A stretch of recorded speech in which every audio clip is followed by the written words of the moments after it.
Nasaktan ka ba? Iniwan? Pinagtaksilan? Siniraan?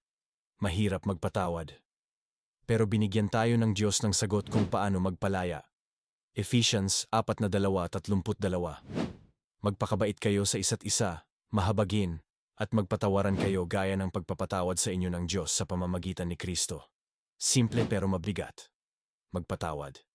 Di lang basta forgiveness. Ito'y base sa pagpapatawad ng Diyos sa atin sa kay Kristo. Hindi natin kayang magpatawad kung titingnan natin ang sakit. Pero pag binalikan natin kung paanong pinatawad tayo ng Diyos, nang makasalanan pa tayo, doon tayo kumukuha ng lakas. Kaya kapatid, sino ang kailangan mong patawarin ngayon? Di dahil karapat-dapat sila, kundi dahil pinatawad ka rin ng Diyos. Forgiveness is not saying, tama ka. Ba't pinapalaya kita dahil ako'y pinalaya rin ni Kristo? Kung kailangan mong marinig ito araw-araw, i-follow mo na kami. At i-share mo ito sa isang taong gustong lumaya mula sa bigat ng galit. Dahil ang pagpapatawad ay simula ng kagalingan.